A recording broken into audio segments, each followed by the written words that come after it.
Good morning, good afternoon, everyone. Welcome to the NCAA Women's Basketball Practice Day press conferences for first-round games from the Frank Erwin Center on the University of Texas campus.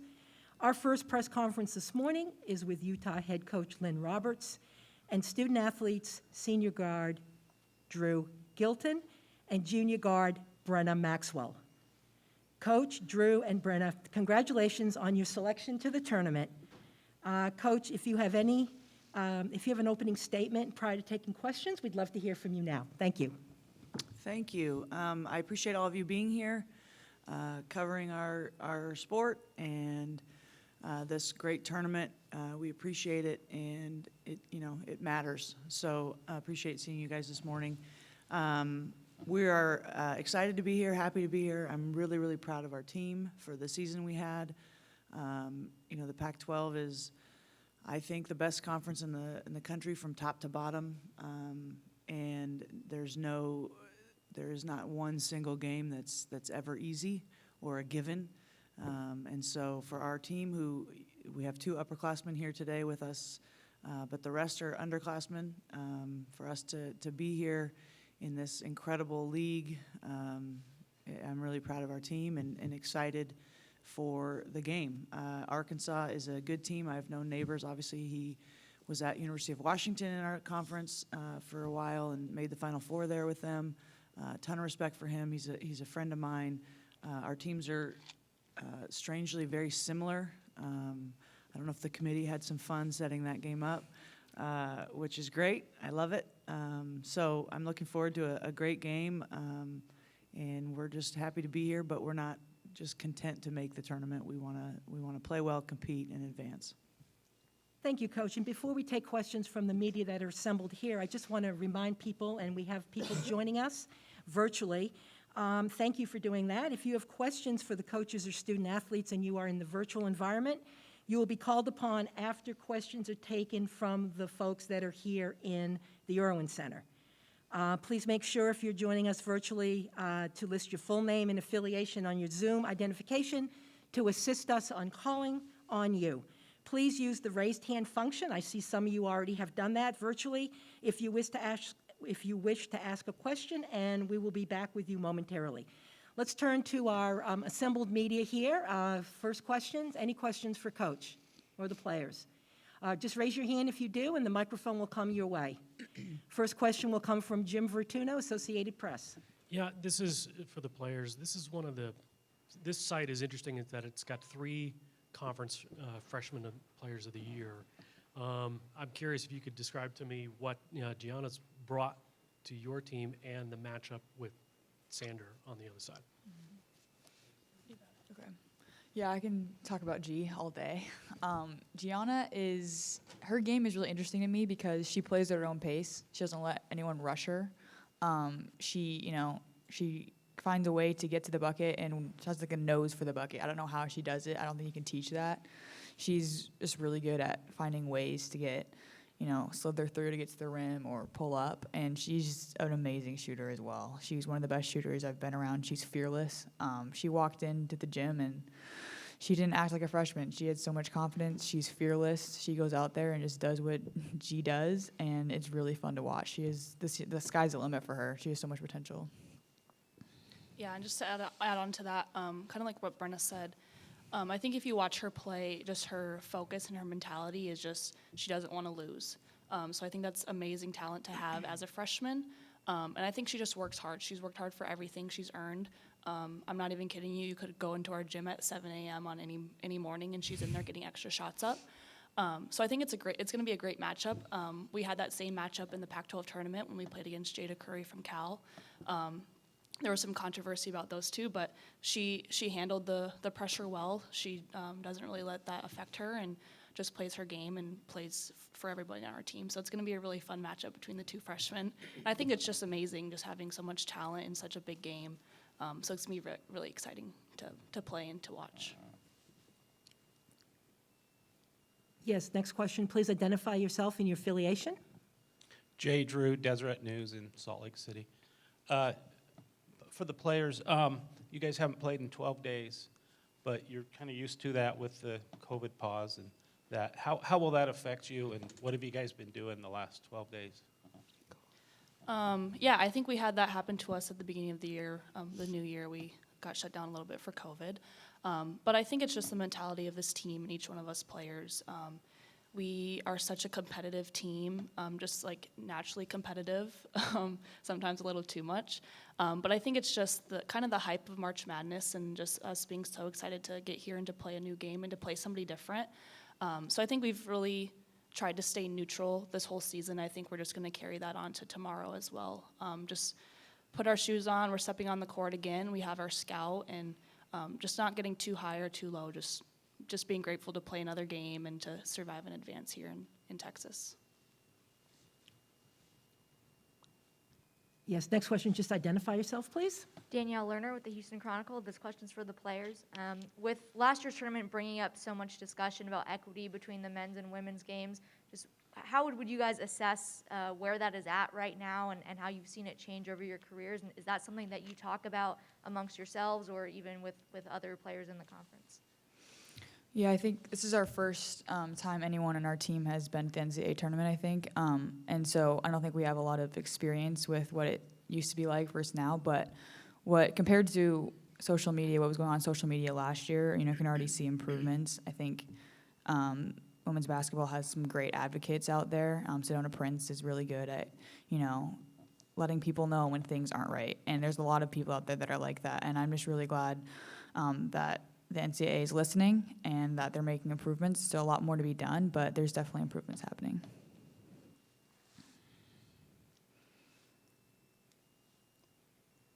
One second, the question comes back. Brynna, Coach said you guys aren't just happy to be here, I think was her phrase. How has that manifested itself in your practices leading up to this? Yeah, I think since the beginning of the year, since we were picked 10th to finish in the Pac-12, everyone's kind of had a chip on their shoulder that we aren't here to just play games and finish where everyone wants us to finish. We're here to make a statement. And, we were a 7 seed, which everyone is happy about, but we know we can win some games in this tournament. And it's going to be tough. Arkansas is a really good team, but we're not just happy to be here because this is our first appearance in a long time. We're here to we're not done with our season. I'm not ready to say goodbye to Drew. I'm not ready to say goodbye to the rest of our seniors. So everyone's just ready to play. And like Drew said, this is one of the most competitive teams. And, I'm not just here to say we got here. And then, obviously, you guys are one of the most efficient offenses in the country. Three-point shooting is your bread and butter. Going into a new arena, is that a concern? Is there such a thing as a shooter's gym? And you won't get a lot of time on this court, I'm sure. How will that affect you guys? I think throughout the year, just the away games have helped us get used to different rims.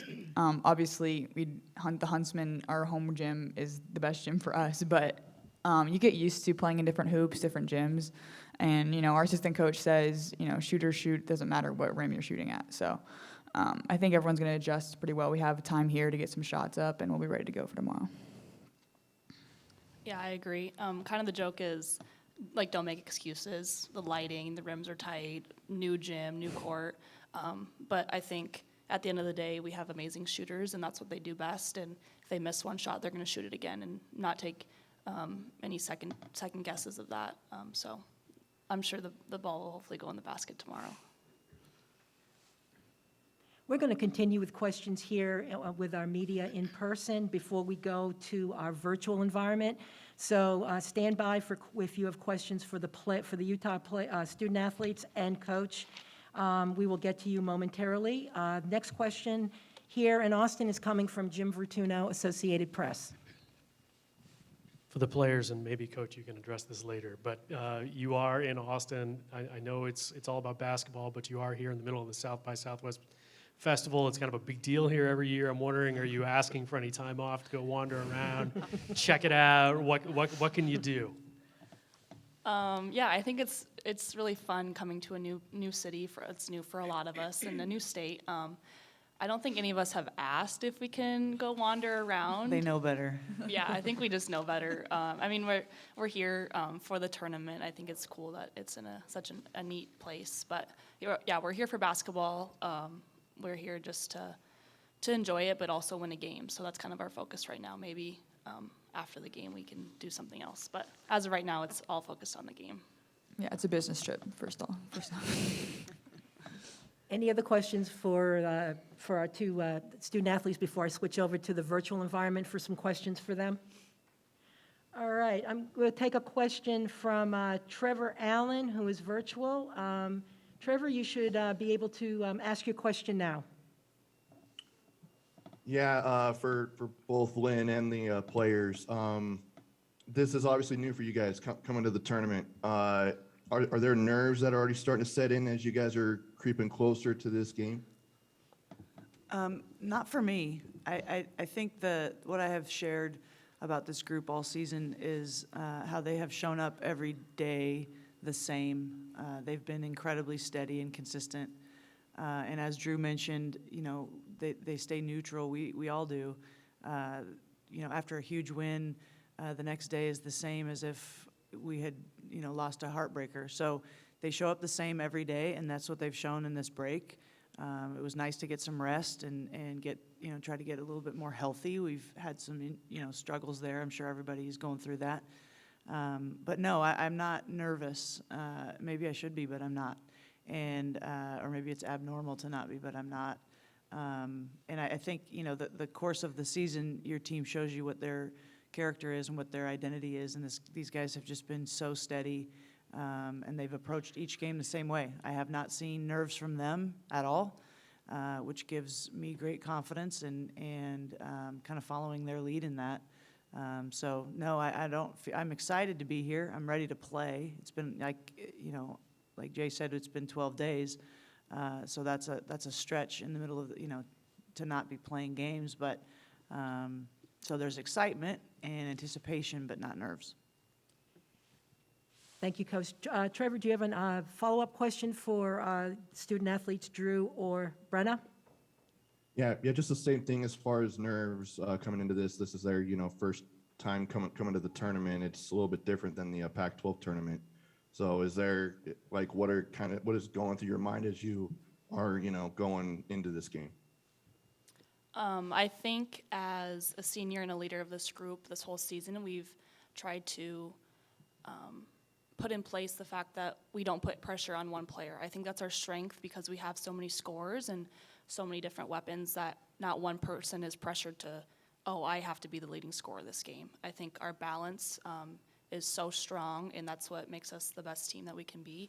So I think naturally that doesn't put any stress or nervousness on any player. So like Coach Rob said, knowing our team, knowing our players, we're pretty well balanced, and I haven't seen any nerves, at least the past couple days. Do we have any other questions for the student athletes from our virtual media members? If so, please use the raised hand function. And we'll come back with questions for Coach Roberts in a moment. All right, seeing none, any other questions for our student athletes here in Austin prior to letting them leave the podium? If not, thank you very much, ladies. Very good luck to you tomorrow. And Coach, Thank you'll you. just stay here for a few more moments. Me? You stay here for a few more moments, yes.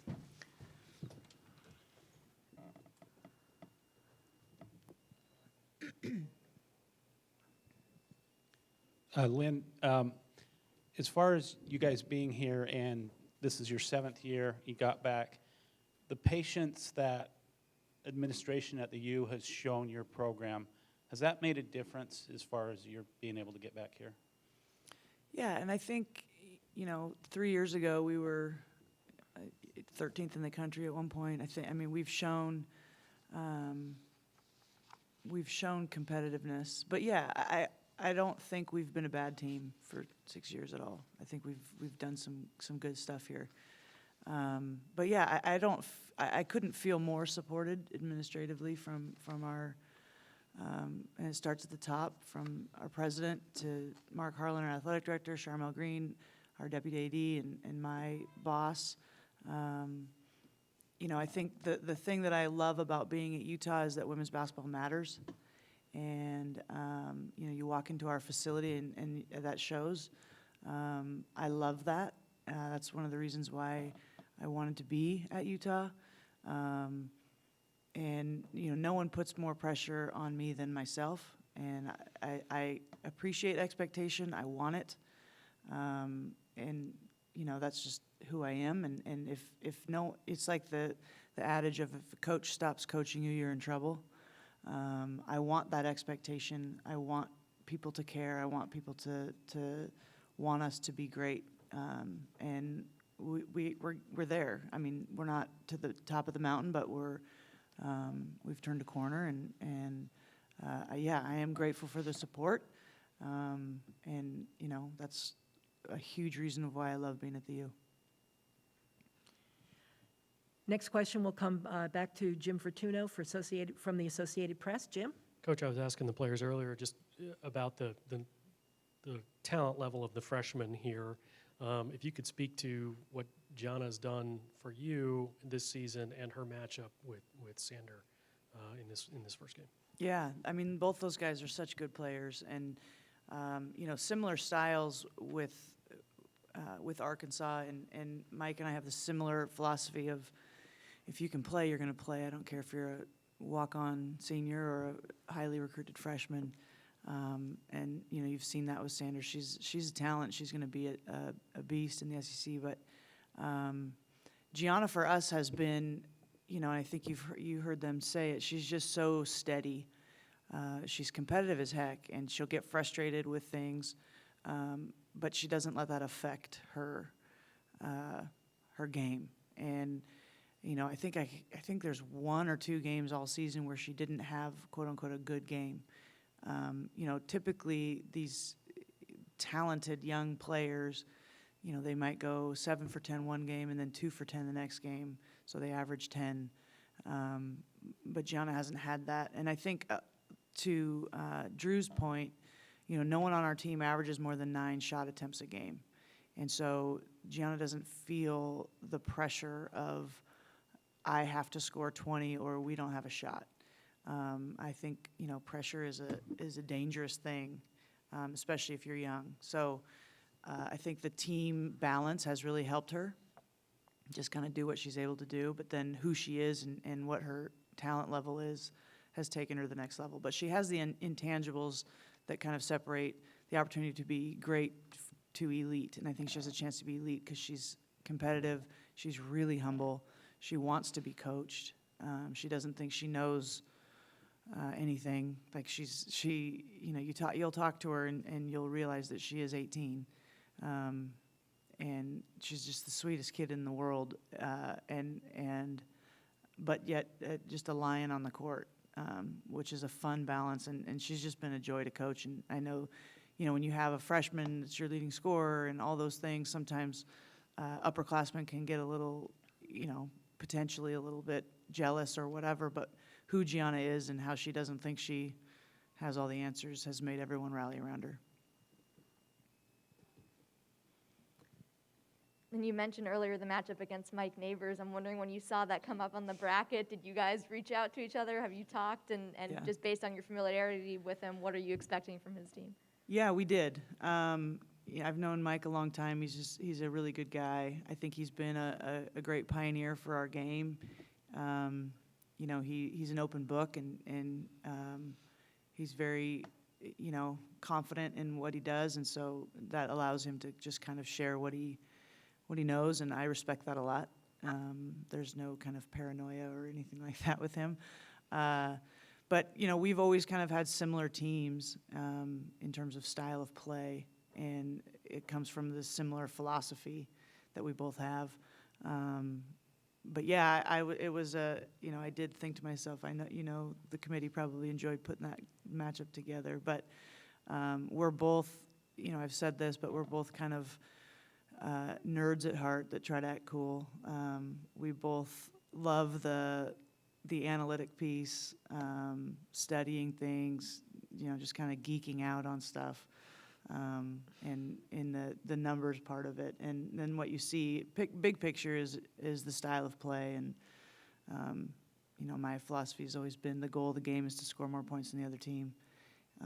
That's in the rule book. So that's what we try to do. And I know they do too.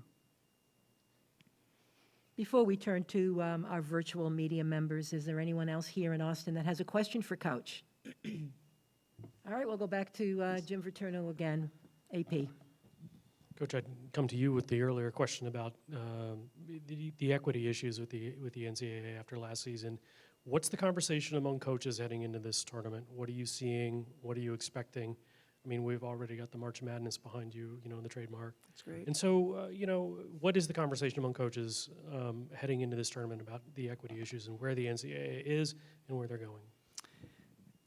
Yeah, I appreciate that question. I think there's been, sometimes, how do I say this? Things have to blow up before they get fixed. And I think last spring we saw it kind of blow up in a negative light. But it needed to happen. And I'm proud of the student athletes that raised the awareness and the different coaches that spoke out against it, about it. I think it's important. And, whatever waters and gets sunlight grows. And I think it sheds some light on the issues, and that's the starting point. I don't think that we are where we need to be. I think the NCAA is working hard to seemingly to fix some of the optics, but I think systemically we have a long ways to go. And if you're talking about television and media and advertising, that's where the true money comes from. And if we're talking about true equity, the resources need to be the same. And the argument of, well, more people watch the men than the women, but again, systemically, why is that? And what can as an organization, the NCAA, but what can we do with our media partners and advertising and all of that to level the field in that way? And a high tide rises all ships, and I think the whole thing needs to be elevated. And that's not a discredit to what Lynn Holzman at the NCAA is trying to do. I think they're trying to do what they can, but I think it needs to come, personally, just from a higher power in terms of, again, the roots of it and where we can take this thing. I think the numbers show people do care. People will watch. We've seen advancements in that in the last 2-3 years, but still a long ways to go. Jim, do you have a follow-up? All right. We're going to turn to two folks from our virtual media who have their hands raised. Just a reminder for those who are virtual, if you do have a question, please use the raised hand prompt so that we can call on you. We're going to start with a question from Lauren Moses of Bally Sports, and then we'll go back to Trevor Allen. Lauren?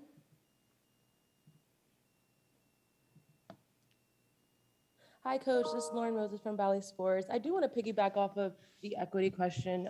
Just Salt Lake City in general, the fans, how have they rallied around this group to make it known that they support the women's program, aside from what the men might be doing or what other sports may be doing? How has the community sort of rallied behind you? And have you noticed the change or a trajectory, I guess, since you first arrived to now? Hello, Lauren, virtually. It is, Salt Lake City is a sports town, and we don't compete with another university or other things athletically. There is the Utah Jazz, obviously, but in terms of the college market, we are a sports town. I think you can see that with our football team and playing in the Rose Bowl and how many Utah fans traveled for that. And, our gymnastics team averages, I don't know what it is, 12,000, 13,000 fans.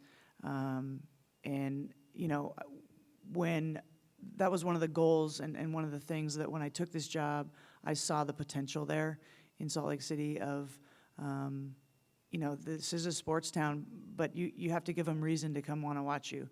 And it's not just, it's not a one-way ticket. Like, we've got to produce and make a reason to buy the ticket and show up. And so it's growing. It is growing. I think, attendance is up, I think, 580% since I got the job, which is great. But we still have a ways to go in terms of where I want to be. And I think there's, you can look at some of the programs that consistently are in the Final Four, and and their fan base is steady and consistent and impressive. And but again, I think we've got to put the product on that makes people, the new ticket person, the new fan, to come to a game. But I believe it. If you build it, they will come, and we've seen that. There's definitely been more excitement and following and all that kind of stuff with our program this season, and we intend to build on it big time. Thank you, Coach. And then- Lauren, do you have a follow-up question? I do. Just wanted to go back to Gianna. Obviously, you talk about her commitment and her will to just get better. Have you noticed that rubbing off on her freshman class, just in their possible work ethic? And sometimes, seniors inspire the young cats, but have you noticed that she's inspiring the upperclassmen as well? Yeah, all three of our freshmen, Gianna Neepkins, Jenna Johnson, and Ines Vieira, those guys work, and there's a humility to them and a blue-collar attitude, which I love. I love coaching that. Who wouldn't? And Brynna Maxwell, who was up here earlier, she was always that. And it's one of those things where she would walk in the gym expecting to be the first one, and there's three little sweaty freshmen in there already. And it's kind of like, oh, I've got some friends in here. So, and then that's contagious, just like anything else is contagious. I walk into the gym 20 minutes before our practice, and everyone's in there already getting work in. And that speaks to just, I think, the leadership of a Drew Gylten and a Brynna Maxwell, and then just the mentality of our young guys of, there's a humility to them and a work ethic that I think has separated it, and you've seen it. And that's the key to I always say great players are consistent, great teams are consistent, and they've been consistent in that. It's not after a bad shooting game they're in there shooting. It's been since September. They're in there getting their own work in, and we've had to tell them to stop. Like there's off days for a reason. You need to rest. You need to recover. But then they'll find ways to sneak in when we don't know. So that's been the personality of this group. I love it. I pretend that I get mad about it, but I love it deep down. Our next you, Coach. question will come from Trevor Allen. Hey, Lynn. Something that you talked about was, if you build it, they will come. Of what you built is a brand of basketball that is very exciting to watch, and it changed this year. What kind of led to that change of changing your philosophy to where you guys are really pushing the ball, shooting a lot of threes, trying to put a lot of points up on the board? What kind of led to that change, especially with such a young roster? Hello, Trevor. Yeah, that's a great question. I think after last year we had a disappointing season. There was a lot of variables. I don't even want to talk about last year. But it forced me to look in the mirror and just kind of, what are we doing right and what aren't we doing well? And I reached out to coaches in our league that I know care about me and that I very much trust. And I told them I wanted the honest truth. What do you see? What aren't we doing well? And they gave it to me, which is great. I appreciated it, and I still value that. And then, once I kind of figured that out and started just kind of peeling back the layers of where do we need to get better, and as I said, I'm a nerd. I did a deep analytical dive into all of the other 11 Pac-12 teams, and what do they do well, what do they not do as well, and then from there separated some key analytics as to what separates the great teams that are consistently great and what are they doing independent of styles of play, personnel, whatever, and identified 3 or 4 things analytically that the great teams consistently do, again, independent of how they do it in terms of style of play and everything. And then I was able to hire an analytics person that has been instrumental in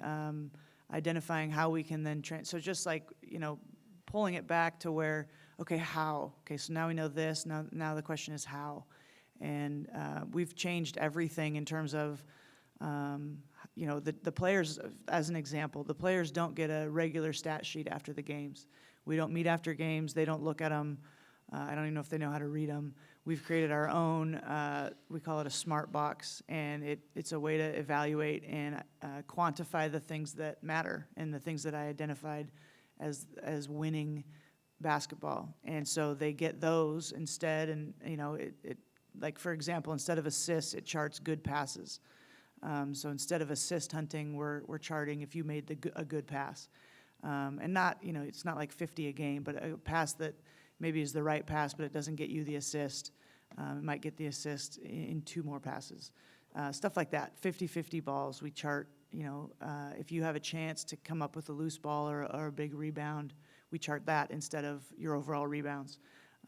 So just things like that, and then just shot selection has been the key. So, you know, where are our most effective field goal percentage shots? Where are we getting most points per shot attempt, points per possession? And then we chart all of that, and the players could, in their sleep, tell you what a great shot is, what a bad shot is, all that kind of stuff. So a lot has changed. I could go on and on, as I said, as a nerd, but I'll leave it there. We have time for one more question from the coach. Trevor, do you have a follow-up? Yeah, actually I do. And when, you know, I'm also kind of in that nerdy space as far as stats and that, but when you go and, you know, change the way you do it, and then, you know, talking to other coaches within the league and doing all the research and stuff, did you have to find that you had to have certain players to fit that system, or was it one of those things that it was a one size fits all kind of thing? Yeah, the reality is, too, is I've never been a walk it up, slow it down coach. I mean, this is my 20th year, and we've always tried to be up-tempo. I've always recruited shooters. We've always tried to play fast and score as many as we can. So we had kind of recruited the personnel necessary. It was just changing the focus and really kind of, not necessarily changing it, but laser focus in on the things that matter. And so, you know, it worked with who we had. But it was getting, you know, the players to buy into it, which they did, and to their credit. And I think, you know, winning is the great elixir. When you start winning and they start seeing the results, buying gets a lot easier. So I think it's a combination of all those things, but I think we did have the personnel in place to have it be successful. I'm going to thank the people virtually for their questions and Yes, ask thanks. one more time, any questions here in Austin for Coach Roberts? If not, Coach, thank you so much for your time. Thank Best you. of luck to you and your team tomorrow. Thank you. I appreciate you all being here virtually and in person. Thank you. Thank you.